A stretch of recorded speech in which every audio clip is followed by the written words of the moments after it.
龙虎山藏的那位，应该能和李淳刚抗衡。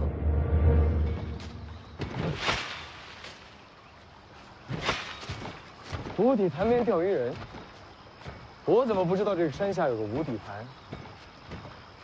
潭？啊，杀个小舅子还真不容易。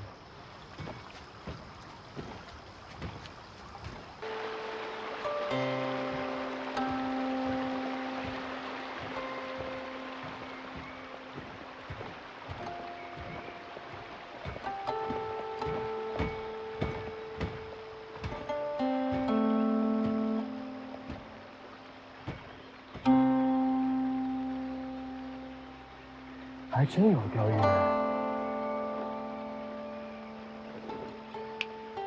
去试试。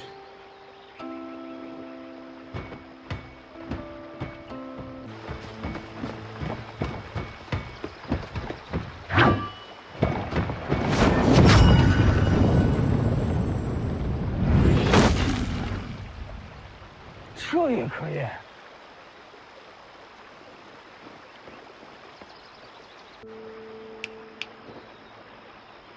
他是死了吗？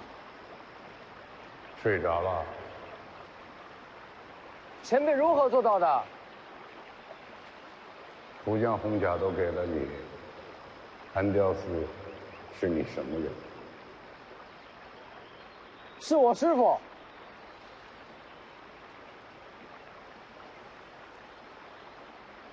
你就是那个私生的皇子？这您都知道？ 我还知道，你此番来龙虎山找我，是为了杀徐凤年。您是神仙吗？为何要杀徐凤年？为国除害。不对，你是想引发天下大乱，趁乱而起，夺取皇座。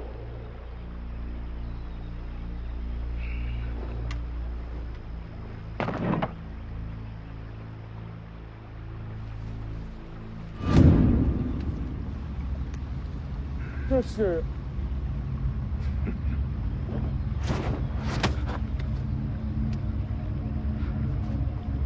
传国玉玺。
掉了。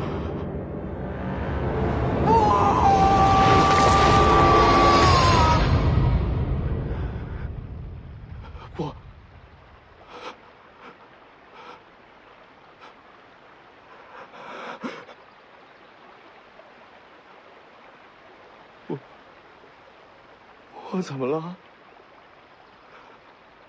那是幻梦吗？百官臣服，天下至尊，这是美梦。您能走入我的内心，您真的是神仙。人力终有时而穷，而思绪的变换，却有着无限的可能。繁华山色，春雨冬雷，入眼入耳，终是入心。喜怒哀乐，爱恨冤仇，皆自心起。人心，才是躯体之主，万物之精。我的功法，就是围绕着心智而生。刚才我用这喜印乱了你的心神，随即引你入梦。你在梦中看到的一切，都是你心底无限期盼的景象。都是梦。那这玉玺，假的，也许只有这传国玉玺的名号，才能瞬间破你心房。因为在你心底里最渴望得到的，就是至高皇座。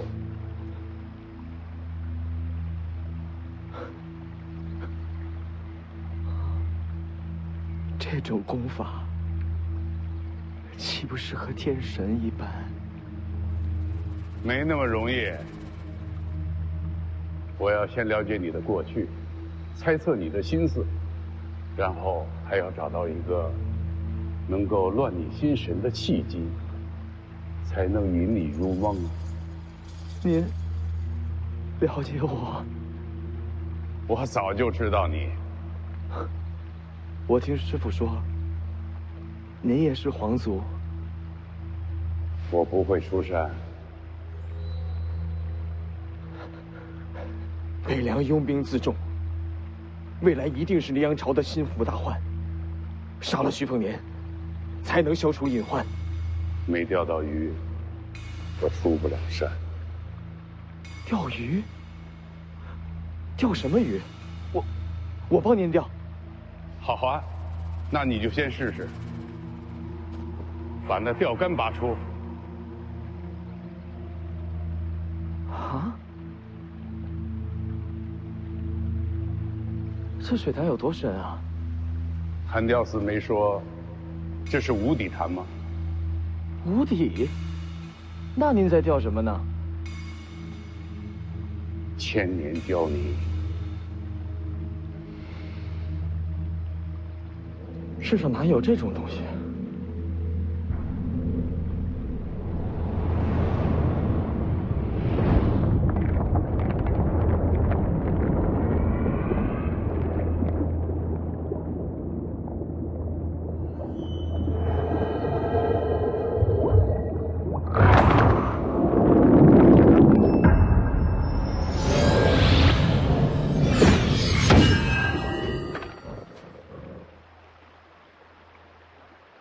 您说测人心思、乱人心神才能让人入梦，怎么对他就这么容易？韩雕寺把这些人塞进红甲时，已经抹去了他们的心智，自然容易。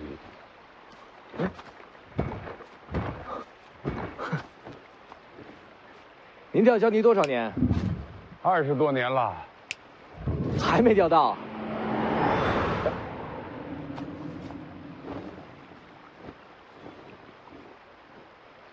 按辈分，我该如何称呼您？不用算辈分，叫名字就好。赵皇朝。哎，晚辈可不敢。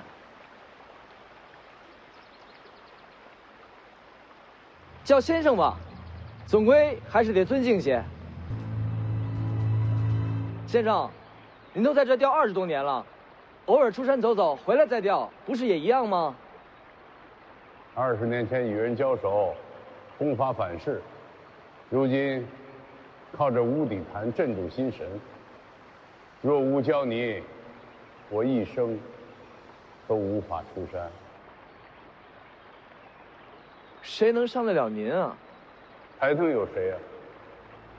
武帝城那位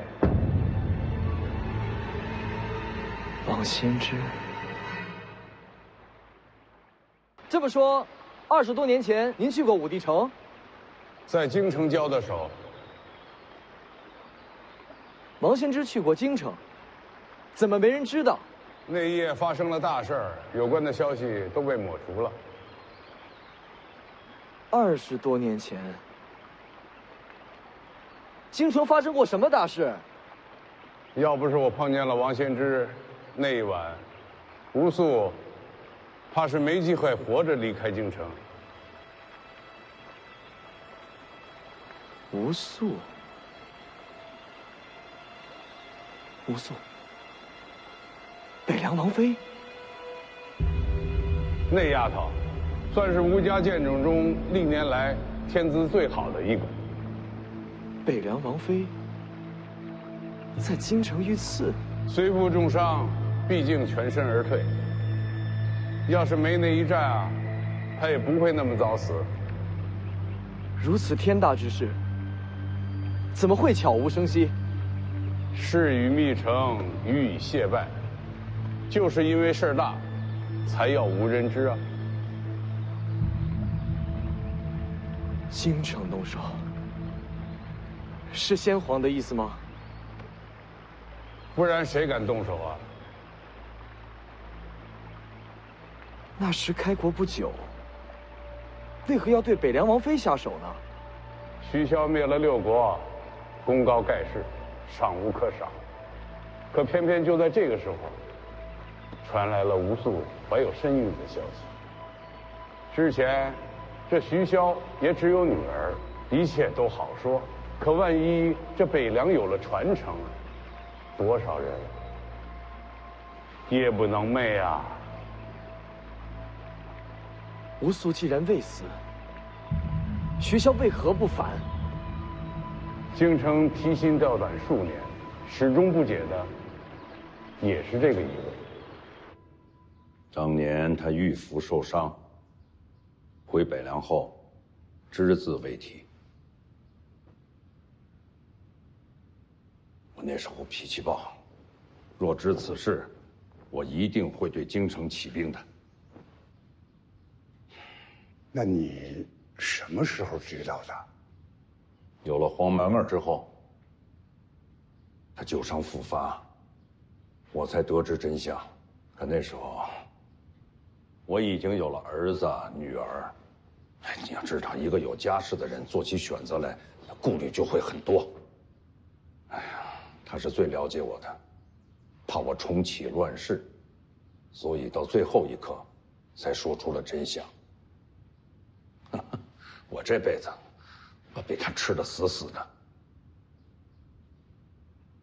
王妃用心良苦啊！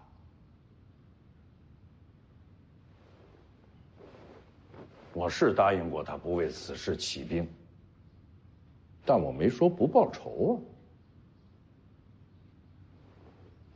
他不肯说是谁跟他动的手，那我自己查，甭管是谁，我一个都不会放过的。杨太岁，我跟你说这些，只是想让你知道我的决心。现在，说说那个人是谁吧。王先知那晚出现在京城，武帝城的王先知，我一直不愿意说，我就觉得这事儿蹊跷。王妃的剑术是通神，可她怎么也不会是王先知的对手啊！能跟王先知交上手的，也就3、4人。如果那晚王先知真的出手，王妃恐怕离不开京城。还有一点，我才得到的消息，世子刚决定要去武帝城，我这边就知道了王先知那晚出现了，这未免太巧了吧？这消息是真是假？核查过了，是真的。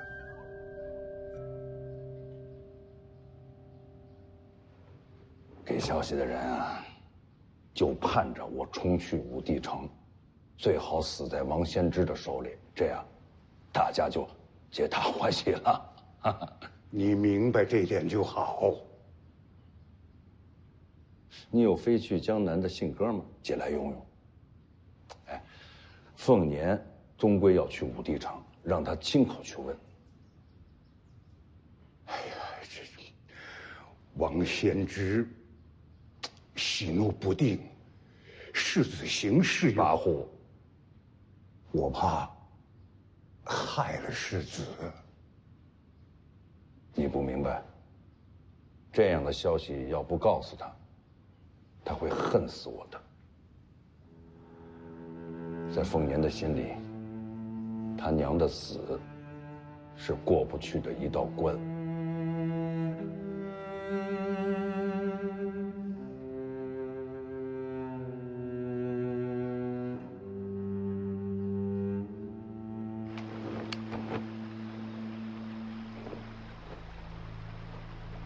若先生无法离开龙虎山，也有个法子。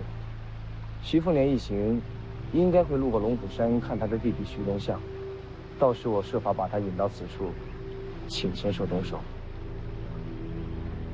我也未必就能赢得了这李存刚。现神当真如此可怕？更何况这徐凤年不能死。黎阳朝经不起北凉之乱。徐凤年锋芒暗藏，揭黑纨绔之辈。若他接手北凉，也是大患。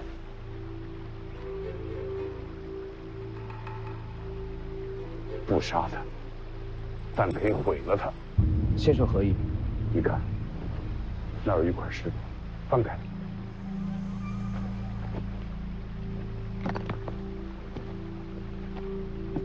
翻开看看。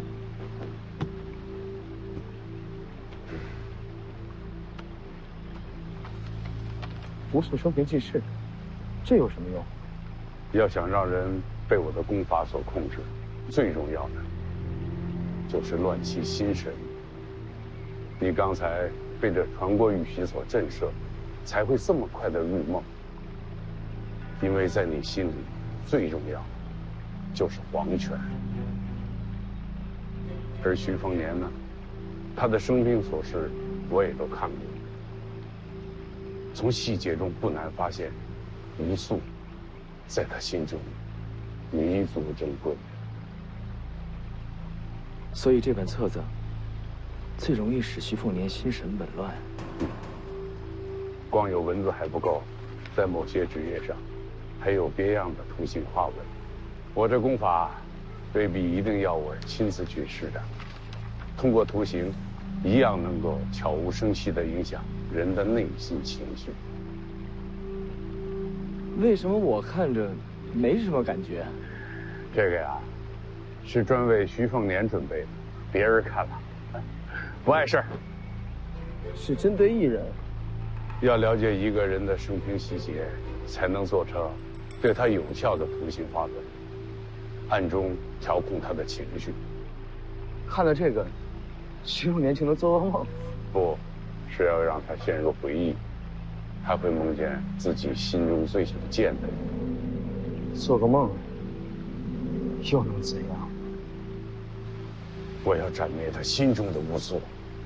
之前那一页正好提到了当年京城一战，这消息对徐凤年很重要，也是他心底里最乱的时候。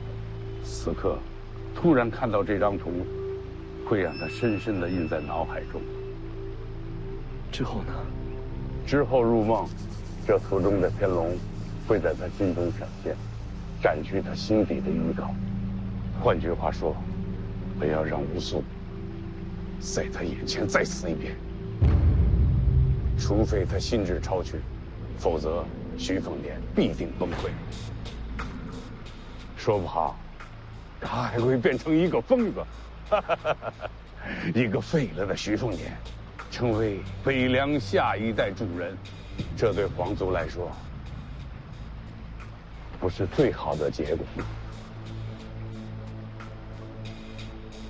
如果他的心智超群，这种人世上万中无一，徐凤年他没这资格。先生早就在准备这一切。就算是终老山间，我也终究是姓赵啊。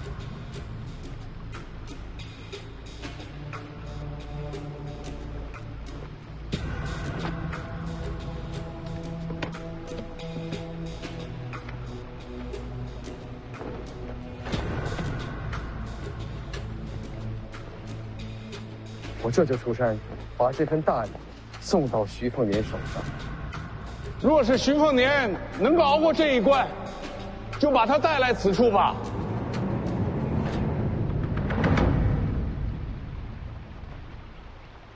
小姐喝药。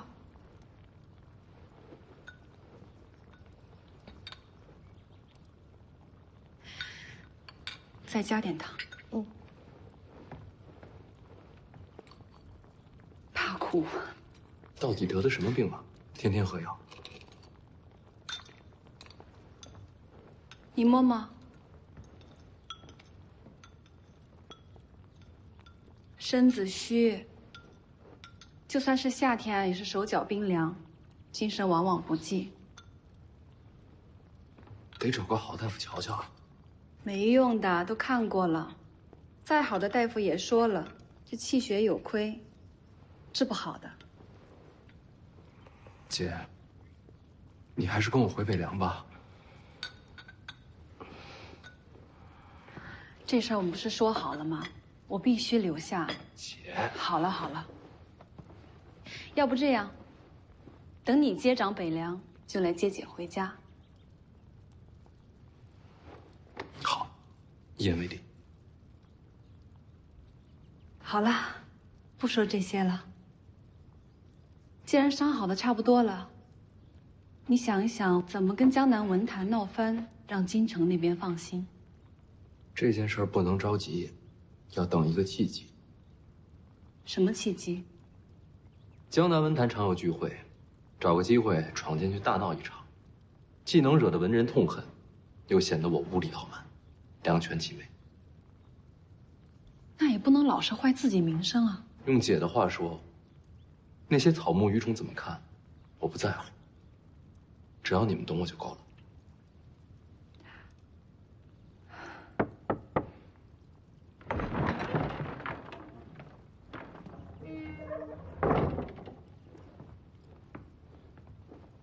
大小姐，魏爷爷，人又来了，在哪儿？门外悄悄守着，应该是等世子出现，要不赶他走。姐，我去看一眼。好。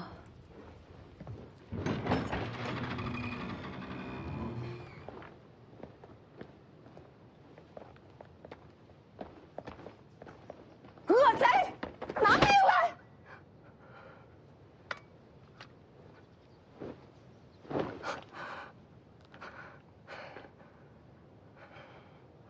想杀我，我杀琉璃亭是他咎由自取，我不后悔。但是你恨我也是理所应当，我能理解。北凉权势欺天，你当街杀人，江南府衙居然没人敢接手这个案子。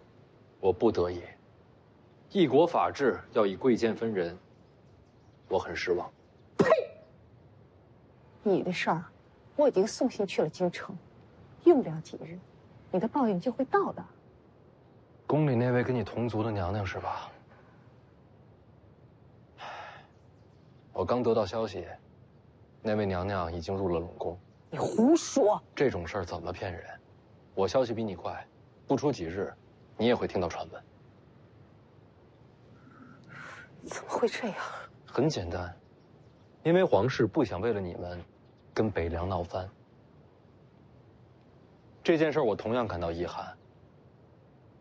琉璃亭明明有招死之道，我还等着公堂对质，还我姐姐清白名声，没想到一条人命就这么给压下去了。黎阳所为，令人心寒。你尽管得意吧，终有一日你会恶贯满盈。不是得意，不是讽刺，我说的都是真心话。杀琉璃亭，我也不认为是为恶。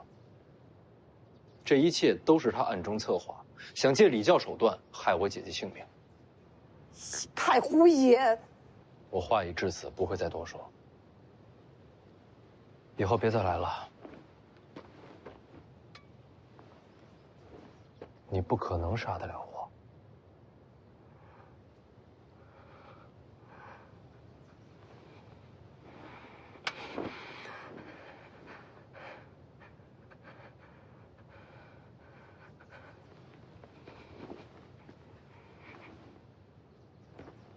我死了就是变鬼也不会放过你。他也是被琉璃亭所蒙骗，不该因此丢掉性命。就怕从此以后，他一心想杀你。有仇恨，才有活下去的念想。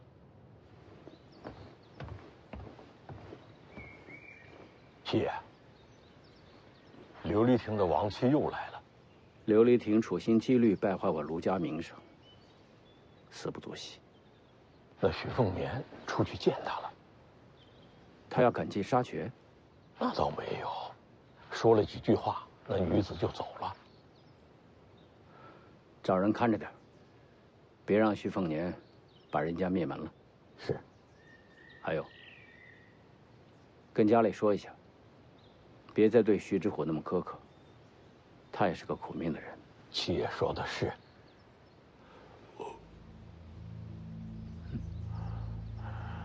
有话你就说呀。后院有人看见徐凤年带来了2个女子，他说其中一个女的好像是西楚人。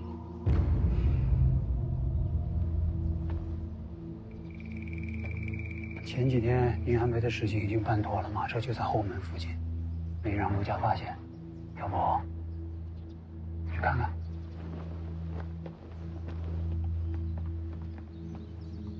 七爷，前些日子我给徐之虎那边送月例银子，叫少奶奶。对，给少奶奶送月例银子，然后撞上了徐凤年带来的2位女子。2个人都面纱蒙着脸。这些日子我想来想去，总觉得面熟。你觉得他是西楚人？是。你见过西楚人？是。大爷曾去西楚做客，我有幸随行一路服侍。说重点。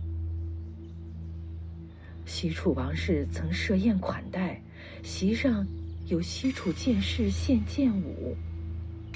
徐凤年身边的那个女子，瞧长相和气质都跟那个西楚剑士极像。你凭长相就觉得他是西楚人？当时我在廊下观舞，混在下人里的还有一个楚国的小女孩，也一直在看着殿内。我记得清楚，那个小女孩就抱着一只小白猫。如今徐凤年身边的女子也抱着一只白猫，长相又极其相似，总觉得也太巧了些。不对啊，西楚是徐骁王的国，徐凤年身边怎么会有西楚剑士的后人？更何况，徐骁明明知道我们卢家与西楚不共戴天，他怎么会把这样的人带来江南？走，带我去看看那2个女子的住处。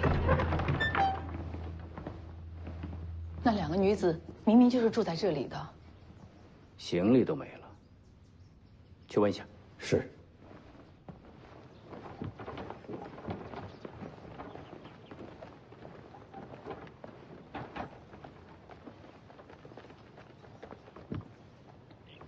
好好的，为什么要我们俩搬出去？世子的意思。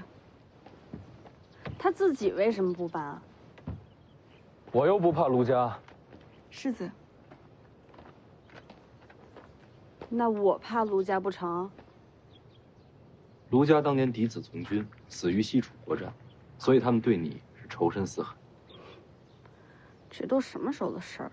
怎么跟于有为一样啰里啰嗦？哎，我仔细想了想，徐骁没有做过多余的事儿。什么意思？他做事用人看似随意，但往往严丝合缝，暗藏深意。自从吕钱塘战死之后，我就一直在想一个问题：他为什么要让你和于有为随我东行？那你说是为什么？为了世袭罔替，徐骁希望我和卢家闹翻，但他知道我的性子，不会让大姐为难。那我们来做一个假设：如果卢家的人认出了你或者于有为，会发生什么？那卢家肯定要杀了我们报仇啊！之后我和卢家必定翻脸，他世袭罔替的谋划也就成了。我就说吧，让咱们俩随行，绝对有阴谋。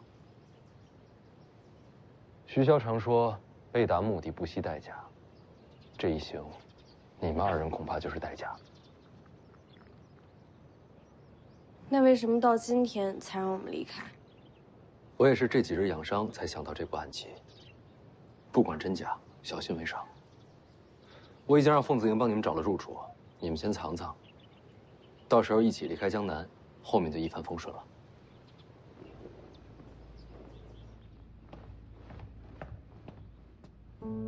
七爷，问过了，人才搬走。若这两个人没问题，徐凤年何必让他们搬出卢府？这么看来，这事儿确实透着古怪。我看还是让他把人叫来认一认。谁也不许提这个事情。就这么算了，若真是楚人，那是血海深仇啊！不能明面冲突，人肯定是要认，但绝不能由我们卢家亲自出面。七爷，您的意思？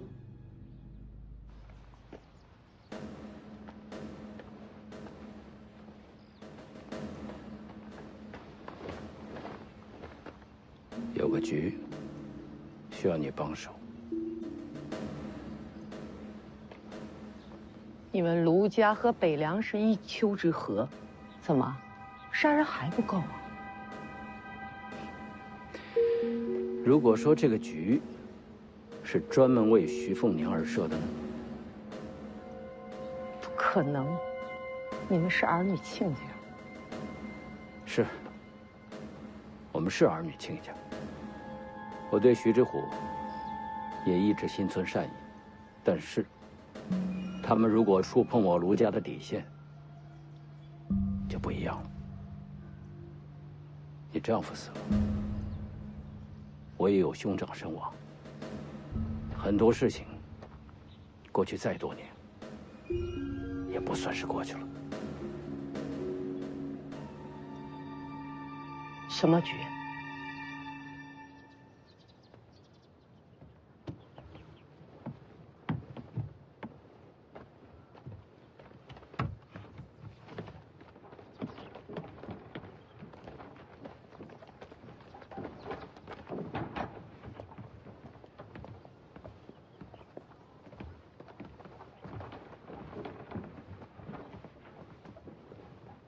这些天就不要出门了，真要找总能找到。卢家人为什么要找你们？2个丫鬟而已。如果真是徐骁要把我交给卢家，搬哪儿都一样。世子会保你们的。那你呢？若徐骁下令，你听谁的？楚国余孽，不能确认，要找到他们，细细的问。那寻我做什么？在阳城还有你们卢家找不到的人。兴师动众，肯定能找到。要是闹大了，怎么收场啊？你们怕北凉？35万大军，谁不忌惮？不确定那2个丫鬟的身份，绝不能撕破脸。要我帮你们找人？不用。那要我做什么？办一场清谈辩难，邀遍江南学子，唯独要避开我卢家。地点？报国寺。时间嘛，就定在5日之后吧。你要去哪儿？继续东行。这一行还要去龙虎山看黄马儿，去圣音学宫看二姐。可你这还有伤啊！早就好了，再换个2次药，有个4、5日就可以动身了。姐要是舍不得，就跟我一起走。嫁出来了就回不去了。等你接掌北凉，就来接姐回家，这不是咱说好的吗？那你等我。嗯。你千万要记得，在离开之前大闹江南，京城那边才会给你世袭罔替。放心，已经去城里打听这几日是否有文坛聚会。另外还有江宁那边，你可要小心，不能让卢家知道他的身份。不会让江宁再见卢家。西楚亡了。不然江妮这公主身份倒也配得上你。这是说哪儿去了？你不说我都知道，在你心里啊，江妮跟其他丫头不一样。只是你的婚事，爹恐怕另有安排。江妮这儿，怕是没什么名分了。这事儿徐骁说了不算，我的人生我自己选。你呀，从小跟爹怄气。没办法。脾气不合，胡说！你们是父子。凤年，娘去世的事儿，不能怪爹。姐，咱不说这个。你是不是还没有从这件事走出来？这么多年了，你看，我没事了。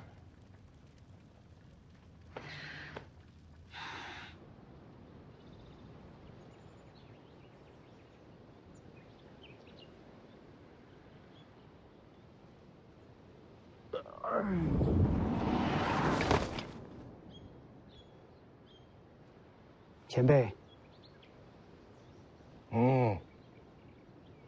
您把神符收起来了，不然呢？戴头上怕卢家认不出神符。原来前辈早有戒备，是徐凤年让你来提醒我的。是王爷有事儿，烦请前辈。徐骁，王爷答应前辈的事儿，正在办呢，还请前辈放心。徐骁在京城传话给你，这年头，谁还不养几只鸽子？哼哼。徐凤年知道吗？看来是不知道啊。徐骁想做什么？王爷想借前辈一样东西。这个。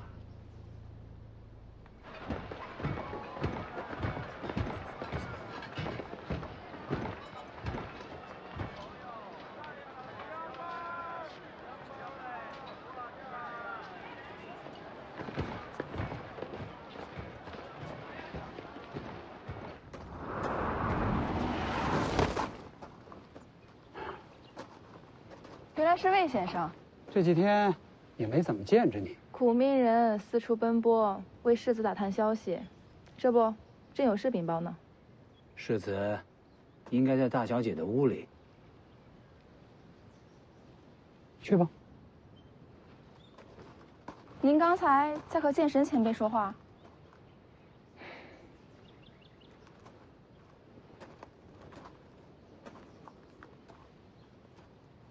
突然问这个做什么？您说剑神前辈能指点我吗？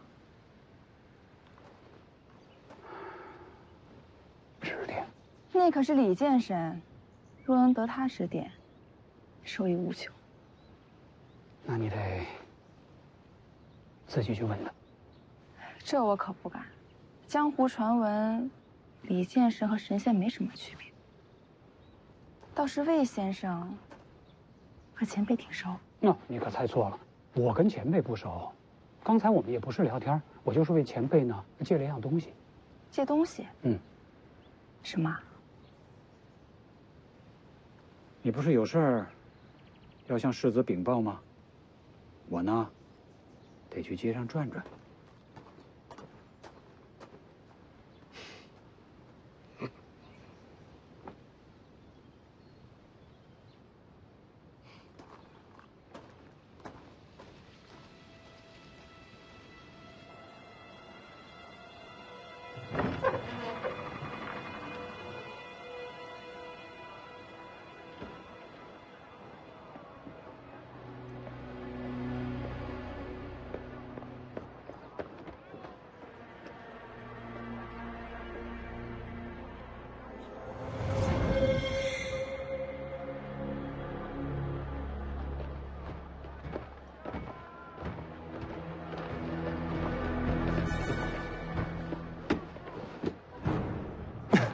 盒子里是什么？徐凤年是你刺伤的，可惜没死啊！真想杀徐凤年，我们完全可以合作。不高兴。如果是为了赏金，我完全不要全都给你。哼，事成之后我加钱给你都行。我不信。那你要怎样？徐凤年是我的猎物。别人不许碰他。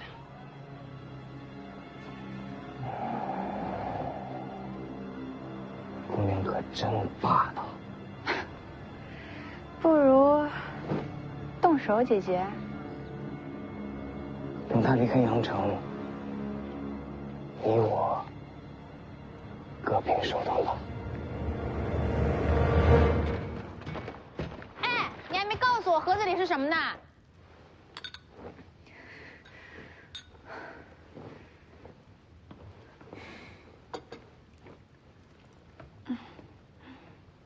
你忍着点儿，苦归苦，每天都得喝。世子，进来。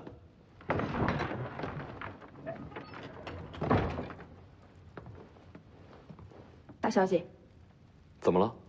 世子，这几日城中有个传闻，说有场清谈变难，江南名士都会出席。没请卢家？说，是琉璃亭遗孀办的，所有人都信了，独独漏了卢家。他说，卢家家风败坏，没有资格领袖江南文坛，还骂我了吧？在哪儿？报国寺。变难题目是什么？王霸之变。好题目。徐凤年真的会来吗？徐骁此时就在京城。什么？陛下始终没见他。这跟徐凤年有什么关系？你知道徐凤年为什么来江南？来见他那个不知廉耻的姐姐。他是来闯祸的。你放心，报国寺变难，徐凤年一定会出现。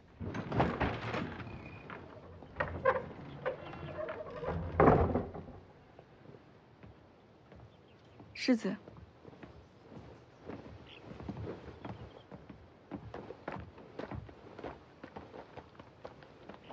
明天出城，要走了。青鸟先护你们出去，城外报国寺会合。去烧香？去吵架。进去聊聊。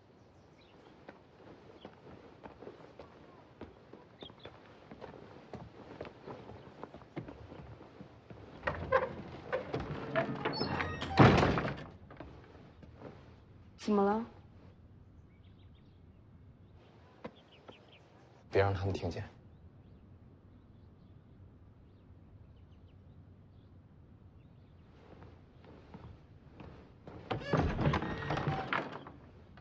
没事，你们在院子里等一下。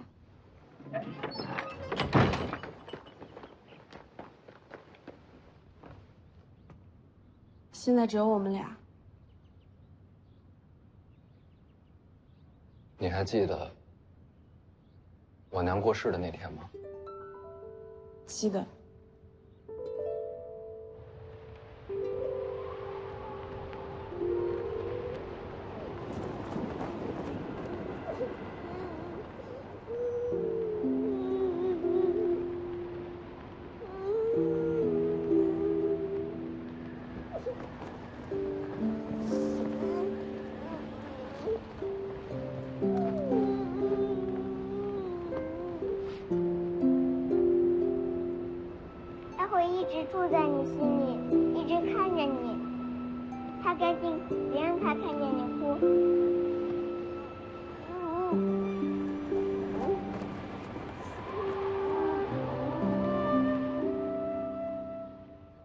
当时告诉我，我娘会住在我心里，所以从那之后我再也没哭过。我试着照顾黄曼儿，照顾2个姐姐，替我娘保护她们，这样一家人就不会散。可是最终我还是没做到。大姐嫁来了江南，二姐去了上阴学宫，黄曼儿也被逼去了龙虎山，这一家人还是散了。只要你继任北凉王，就能把他们接回来。我怕来不及了。什么意思？大姐天天喝药，我有点担心。私下里问了阳城的名医，结果呢？无药可医。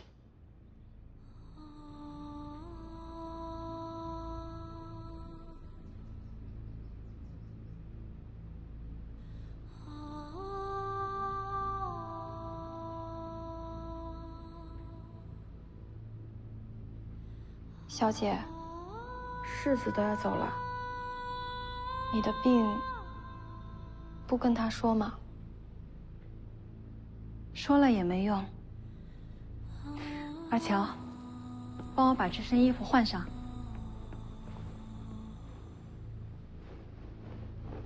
到底是什么病？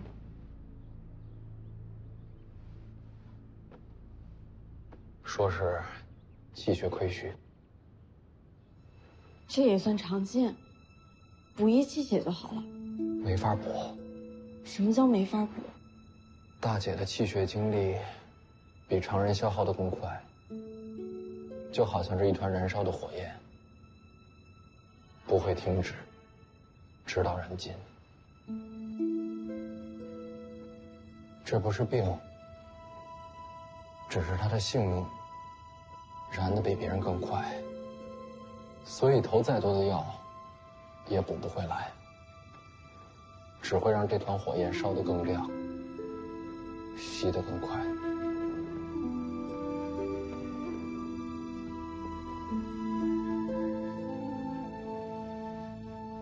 怎么样？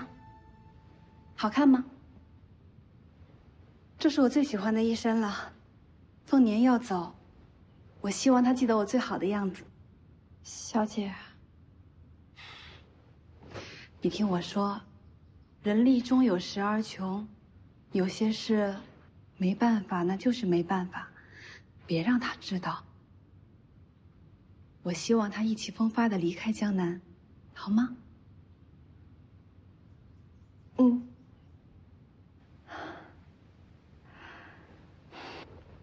其实再见到凤年，我真的挺开心的。知道他愿意接手北凉，我也放心了。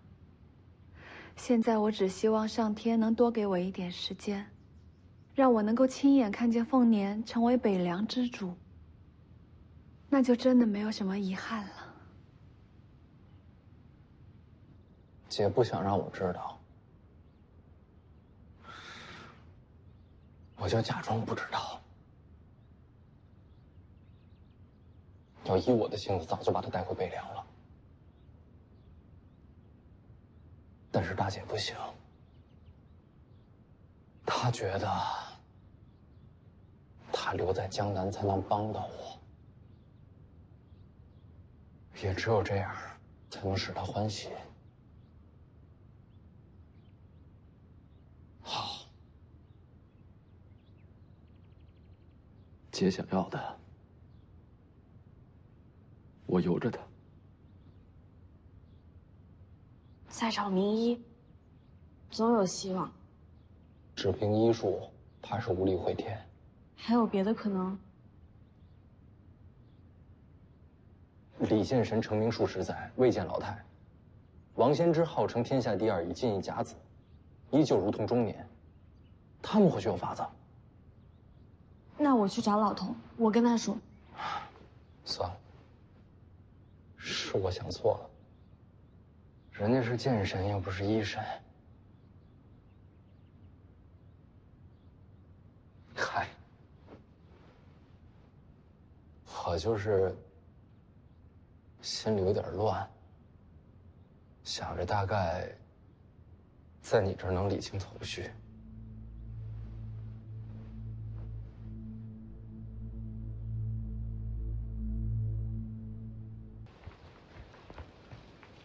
怎么了？世子心情不好。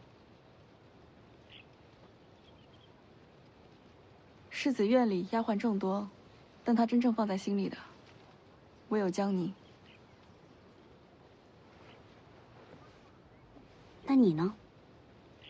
我只是普通侍女，世子待我和其他人并无不同。你对他呢？你这是在担心我会和江泥争？前半生我是死士，现在我是世子侍女，仅此而已。你心里就没喜欢过他？死士没资格动心。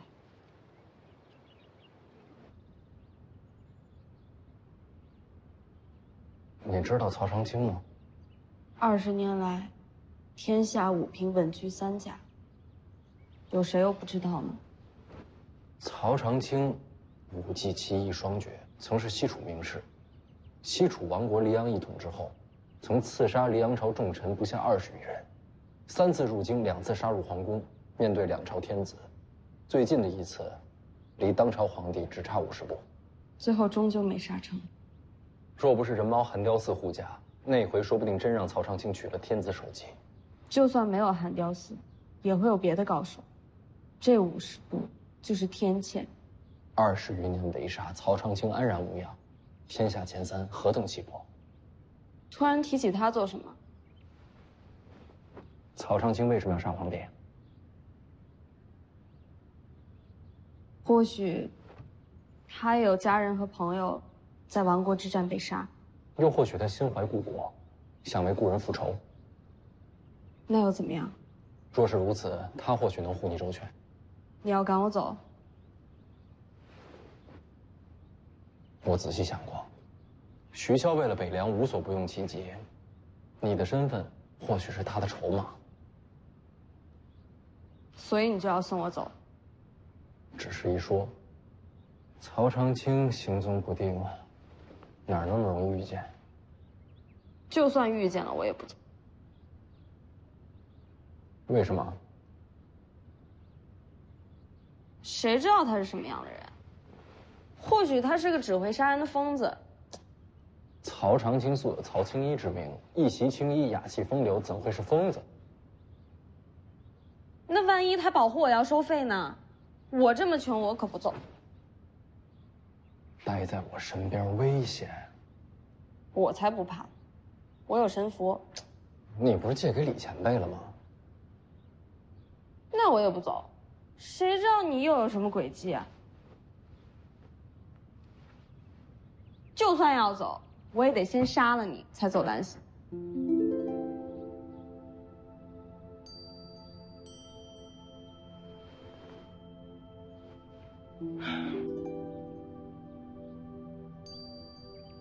好，不走。不管徐骁什么谋划，我护着你。到时候还不知道谁护着谁。那咱们说好了。 你没杀我，就不离开。我不杀你，你不许死。一言为定。幼稚。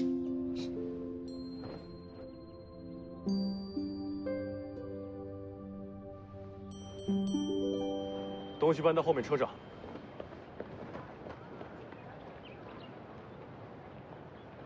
应将军。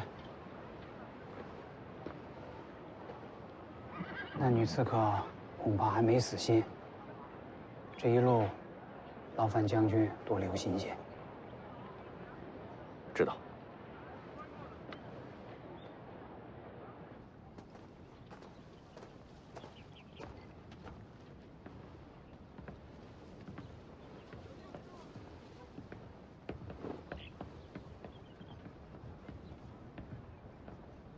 怎么穿的这么少？今天不觉着凉。今日报国寺聚集了江南文坛半数才子，想好怎么斗嘴了？真要变难或许不行，捣乱还不容易吗？前辈，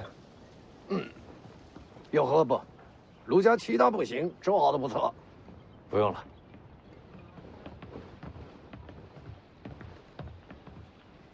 小叔，世子找我。是。一个呢是跟卢先生当面告别，这些日打扰卢家，总要道谢。姻亲之好，不必多礼。还有一个呢，是问卢先生一件事情。请讲。卢家有没有家规？凤年，要是没有，小侄可以帮着想一想。府里有人惹到世子了？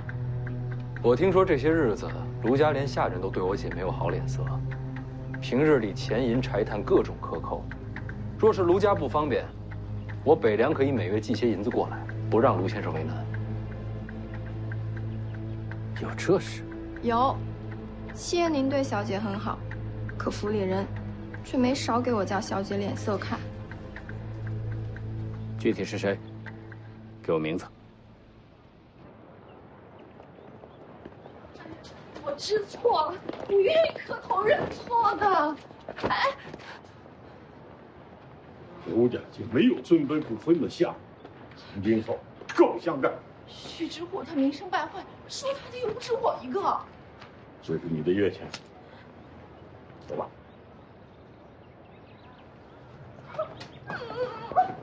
他这是对大小姐不敬啊！要不要我去？世子行事自有准则，别自作主张。当我没说。不管其他人怎么说，你是我卢家的儿媳，再遇到这种事情，直接告诉我。小叔平日对我多有照顾，我心里明白。还有事吗？这是做什么？这么多年，卢先生一直把我姐当做自家人，这情分，徐凤年不敢忘。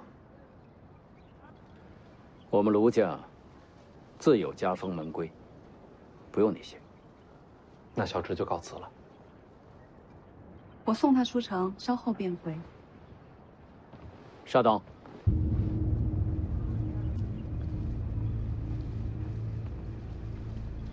初见面时，晚辈便说过，愿领教剑神的两袖青蛇。世子入住府内，若要动手，没有了待客之道。如今前辈要走，不知晚辈是否有幸与前辈切磋？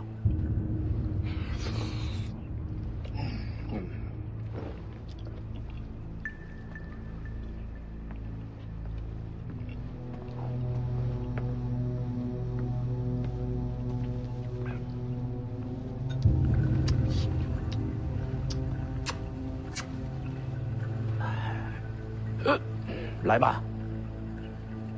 现在？不是你想切磋吗？与剑神交手，乃人生幸事。前辈稍待，晚辈沐浴更衣，焚香养剑，这样才能使出最好的剑法，不至于留下遗憾。那你去吧，我等你。喂，还有何事？你这沐浴焚香的得有一会儿吧？是。再给我那碗粥。啊？切纸咸蛋行不？好。哎，要不先走吧，打完了我就赶上来。我们在城外报国寺等你。等等，前几日才遇刺客，要不今日还是等前辈一起。那是偷袭，如今我们早有防备，和姑娘不会有机会。再说了，报国寺离阳城不远，又是文坛集会，刺杀也不会选现在。变难快开始了，先过去吵架要紧。哎，坐，啊。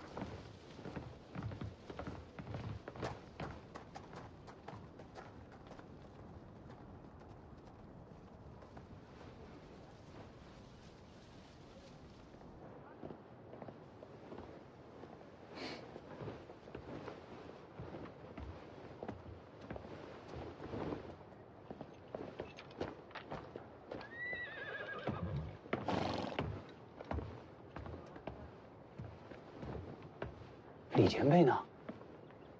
咱们先出发，报国寺会合。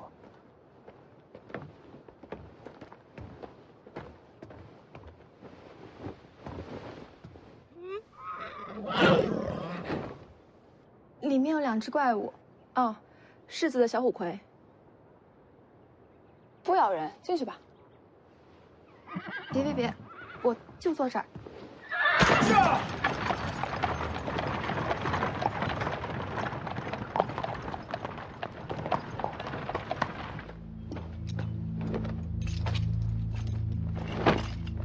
绕北门出城，快马赶往报国寺，撤！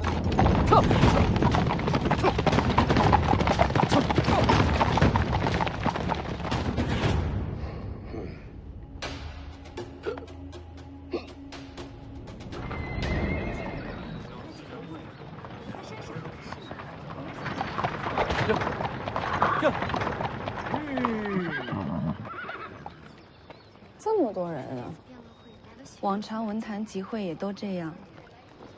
寺内清谈乃是雅士，最多带些丫鬟、侍女，其余下人仆役都等在此处，免得扰了文人的闲情雅致。隔道墙就想隔掉人间烟火？文人清谈都这习惯，我们进去吧。稍等一下。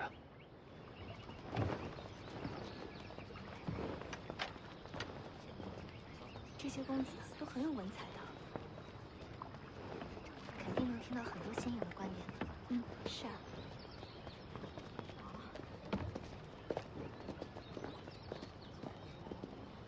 世子，没事吧？一路出城，没人跟踪，可算出城了。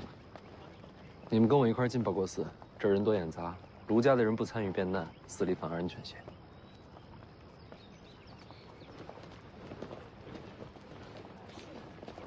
走开！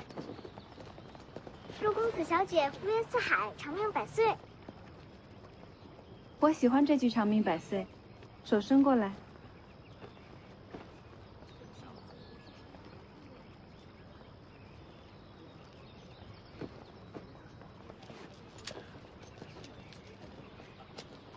收好。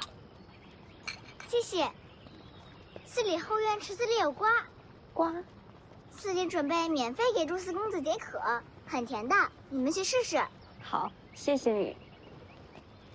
走，进去吃瓜。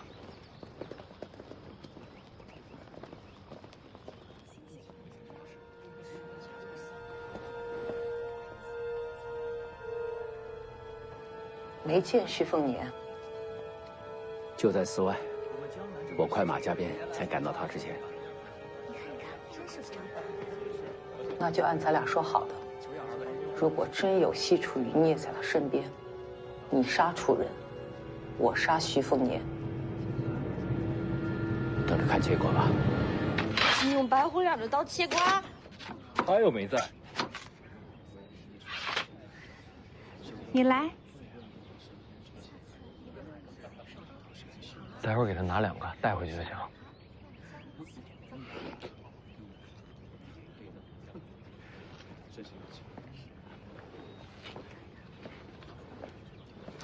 小姐，太凉了，别吃太多。就这一块，没事的。这还要吗？这有什么用？能腌着吃。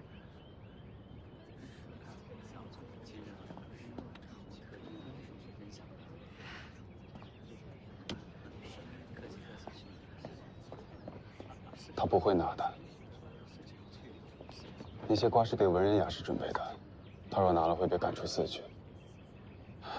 他是个可怜的孩子，以乞讨为生，家里还有个瘫痪在床的爷爷。若不是这个孩子，老人家熬不过上个冬天。这寺里的和尚见他可怜，才默许他入寺乞讨。你认识他？我教过他认字。家里都这样了，认字有什么用？读书认字才能明理通识。命运若苦，唯有自救，才有一线生机。你怎么不吃瓜？我也不能吃。瓜不是给文人的吗？我不是文人。那你是什么？穷酸。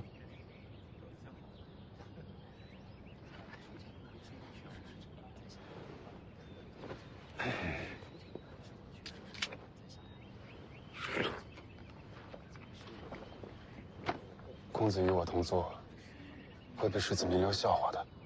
我是草包，被笑话早就习惯了。那公子倒是一个光鲜的草包，金玉其外罢了。你也是来参加变难的？穷酸没资格入场。那你来干什么？看书。来寺里看书？嗯。那些文人雅士常给寺里送钱，偶尔也捐书。我来的多了，便能找和尚借几本看看。为什么要给寺里送钱？求财、求运、求姻缘。不向书里求，倒向寺里求。公子请看水池里。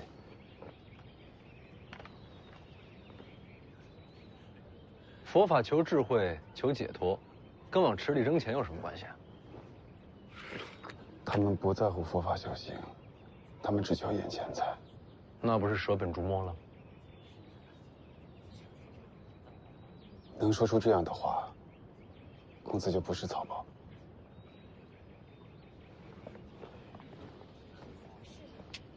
阿弥陀。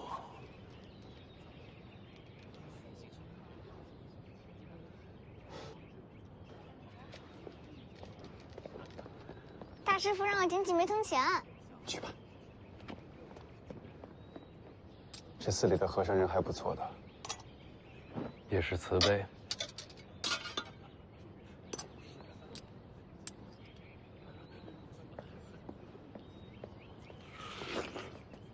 小姐说变难快要开始了，该过去了。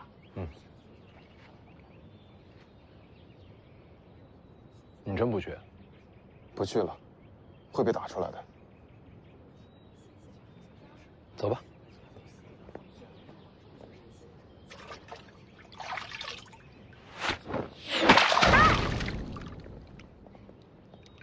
小贱种，谁让你来捡许愿钱的？寺里说只捡几枚，不打紧的。还敢顶嘴？真的，让你顶嘴。这可比偷壶有趣啊！啊！我不敢捡了，我再也不敢捡了。现在求饶也晚了。只是捡几枚铜钱，何至于此啊？你又是哪来的寒门猪狗？陈哥哥，没事的，我不疼。砸到你了吗？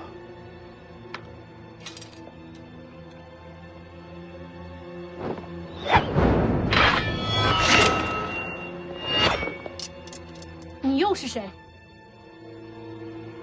本世子从北凉而来。北凉，徐凤年。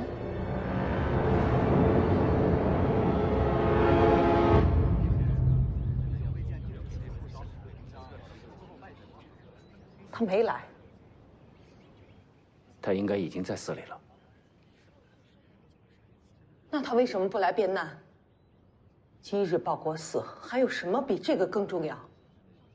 在场都瞧见了，你偷袭本世子，图谋不轨，我无奈之下只好拔刀反抗。我砸的是他们俩，还信口雌黄。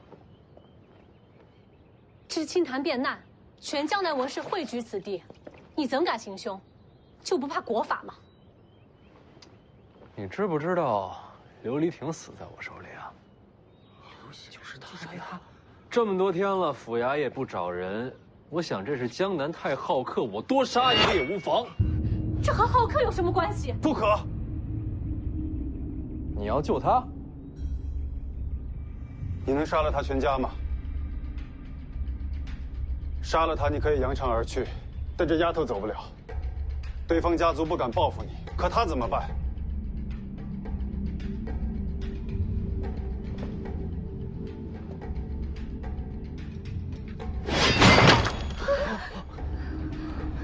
我走了之后，你要是敢找他们麻烦，我就回来，明白吗？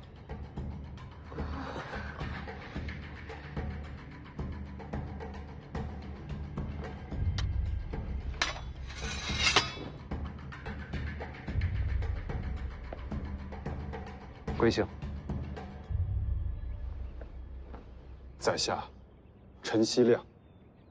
陈希亮，你知不知道今天辩难的题目是什么？王霸之辩。何为王？何为霸？以德行人者王，以利假人者霸。既然知道，敢不敢与众人辩难？我陪你去那边院子，谁要说你没资格，我手里有刀。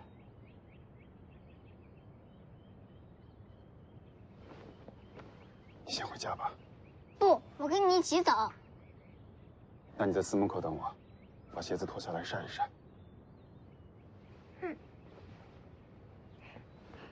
去吧。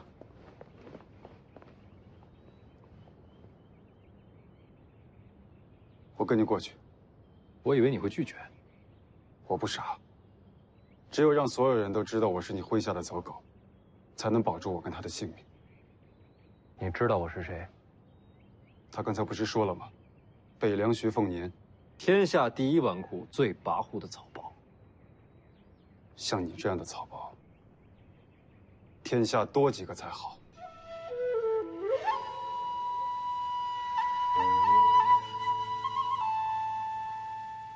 王道立于德，霸道求于利。霸者虽能辟田野，食仓廪，终是以利服人。严刑罚，明法令，威令行事，尊君卑臣，故能兼并天下，可成大国。然而此般行事，一生尽力暴虐之心，天下无亲，人伦皆丧。宗庙有覆亡之危，礼数有崩坏之险。古之王者，人渺天下，教以爱，实以忠，不夺民食，正有荡荡之德。天下有道而生，民皆乐也。放屁！我换个文雅点的方式，他刚才说的这些，全都是废话。徐凤年，尊王见霸，都是扯淡。别都看着我，我不会说话，他替我说。清谈辩难，可不是什么人都能开口的。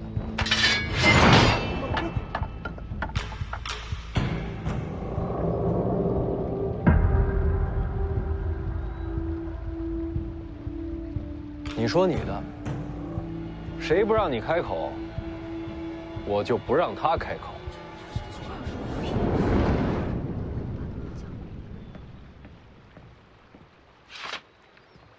我要说的很简单：若能经世，义必有利；若可济民，道必有功。因为霸，故本于王。满口胡言！王霸并用，此等事公心态，只会毁去儒家根基。若世上只剩蝇营狗苟，我辈当哭500年后。若不能固利，不能济民，哭500年又有何益？当下百姓食不果腹，他们该向谁哭去？荒悖之论，鄙俗之言，这还算什么清谈辩难？天天清谈，除了怀念所谓的先故盛世，还有何作为？引经据典，话说的倒是漂亮，能让百姓多吃1碗米，多穿1件衣吗？只有争论不见形式，有害无利，清谈误国，就是从你们开始的。你放肆！一派胡言，说的太无理。给我好好说话。你是什么人？北凉徐凤年。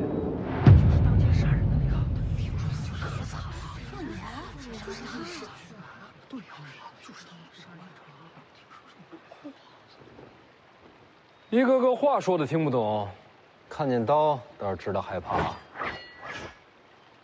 你接着说。我找了些当年灭楚的老兵，让他们看看徐凤年身后的那些女子。不用了。你怕了？国战未起时，我去过楚国王都，曾见过楚国王妃，这张脸和当年王妃几乎一样。是楚国公主？应该是。你家族兄就是死于楚国王室之手。没错。那你还犹豫什么？还不赶紧动手！你杀楚国公主，我杀徐凤年。你以为卢家会为了你去得罪北凉吗？你不敢复仇了？你什么意思？我要是杀了楚国余孽，或许会激怒徐凤年，到时候我就把你交出去，用来平息北凉怒火。卢家绵延至今，靠的不仅仅是有仇必报，也要学会和光同尘。你背信弃义，动手吧。所谓义利，未必就是背驰之道，单纯求得不明律法，只会让天下大乱。你们追崇远古之事，可沧海桑田，人心早已不古。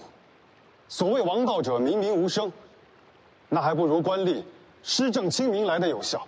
这就是北凉的处世之道吗？我觉得他说的挺好。世子，这是想和天下读书人为敌呀！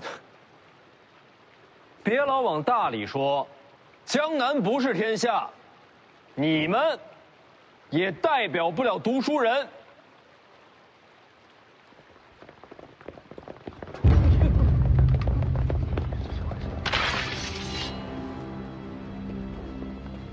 小叔，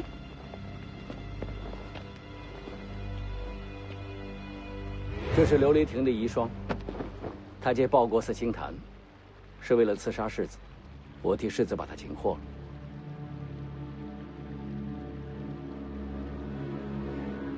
那我是不是应该谢谢先生？诸位，后院稍后，事后卢家自会赔罪。走吧。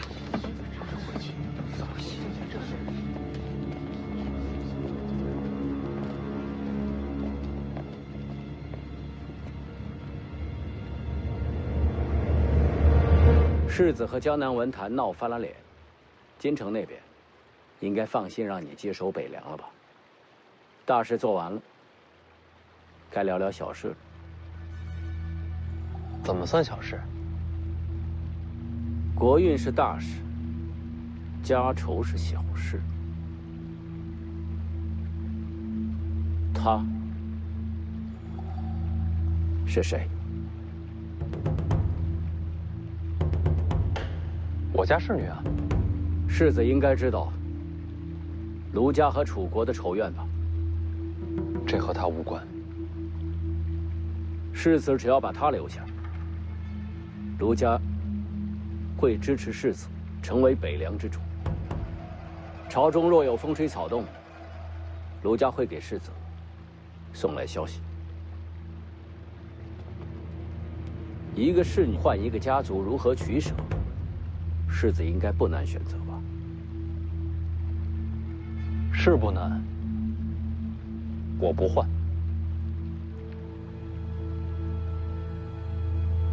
你不劝劝他吗？小叔这些年对我的好，我都记在心里。任何其他事情，我一定站小叔这边。唯独凤年的选择，我从来不劝。他选择什么，我就支持什么，不然怎么算得上姐弟呢？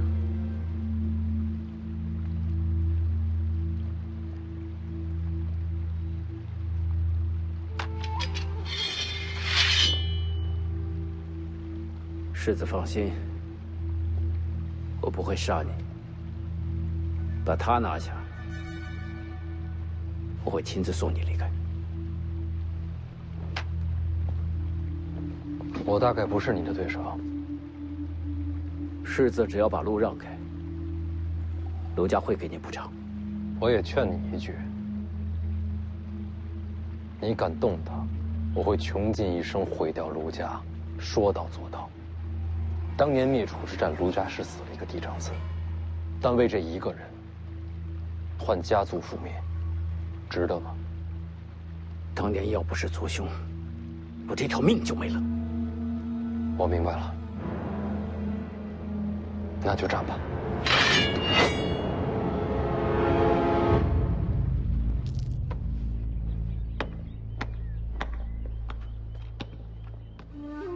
嘿，走走。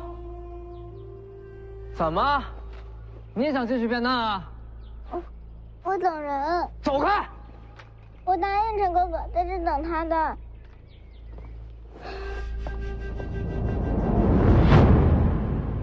这位先生，今日变难已经结束，请回吧。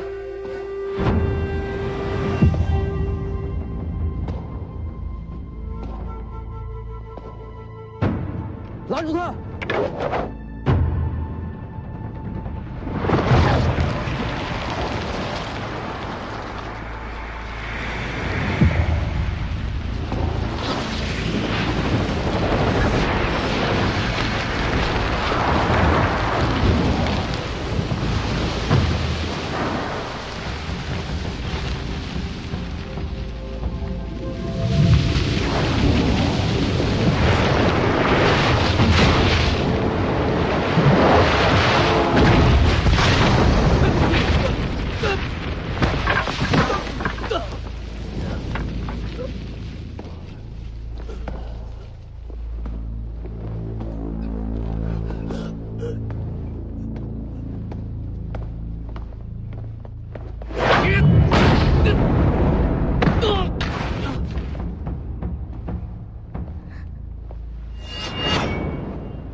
世子学武不久吧？是也觉得本世子太天才。确实是天才。王重楼虽然把大黄庭交给了你，但是他教不了你刀法精髓，武学心法。这么短的时间内，就有了大家气象。世子将来或许能成为天下前3之列。我也觉得卢先生剑法高深，既然大家彼此欣赏，要不然别打了，把人交给我，卢某自然收手。卢先生什么条件？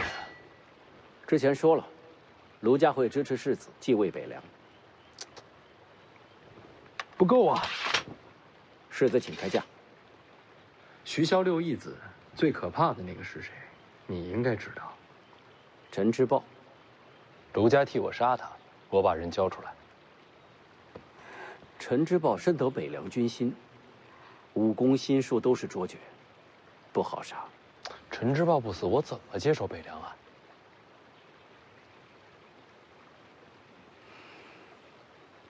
好，我答应你。最好立个字据。卢先生可带了纸笔？寺内有。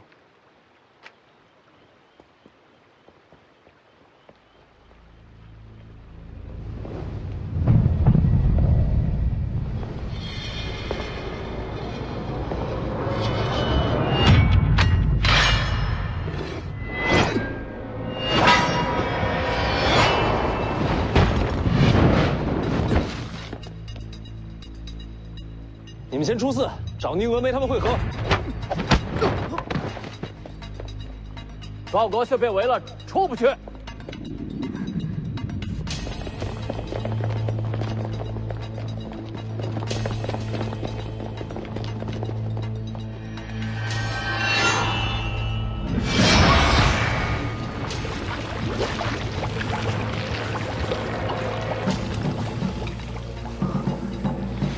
唐熙进行的借手为鉴。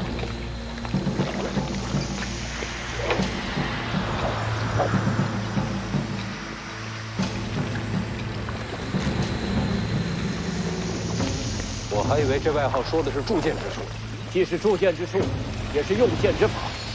世子放心，不会伤害你的性命。世子。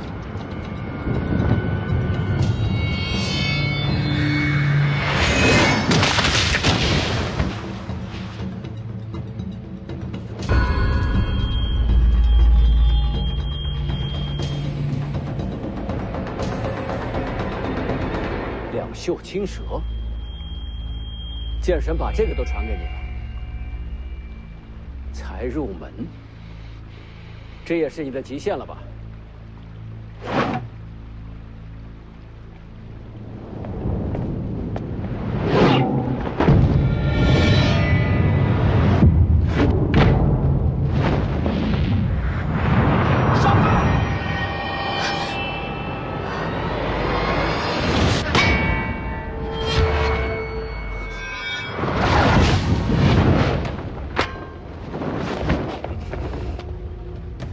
谁？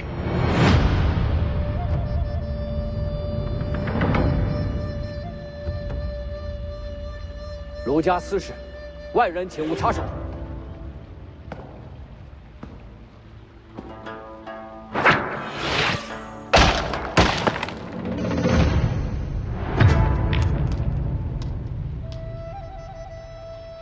阁下，这是什么意思？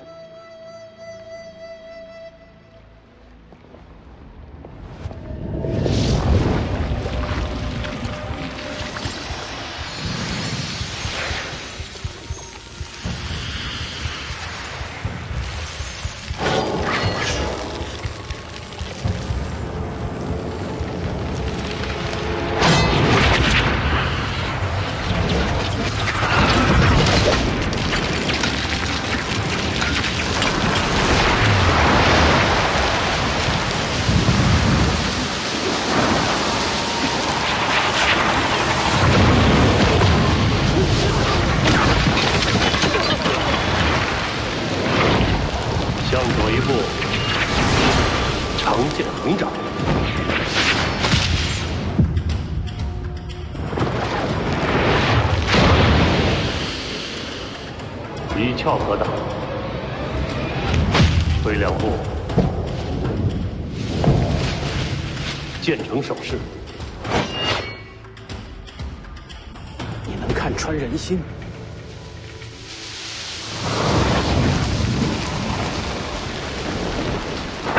直刺，收剑横挡。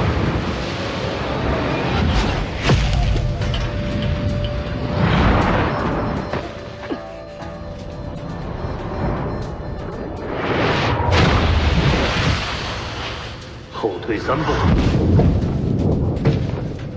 我偏要多退一步。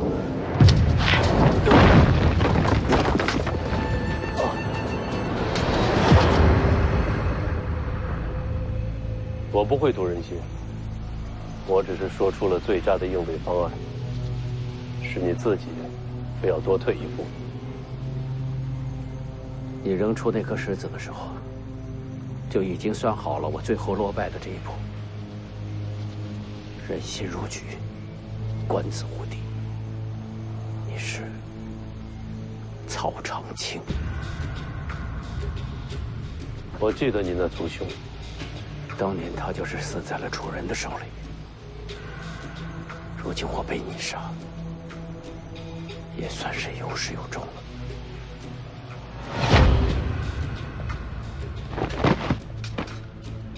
下杀手了，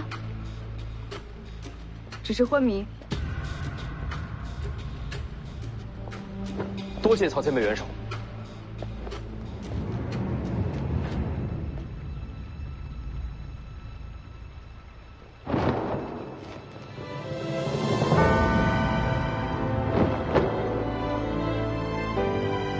西楚罪臣曹长青，参见公主殿下。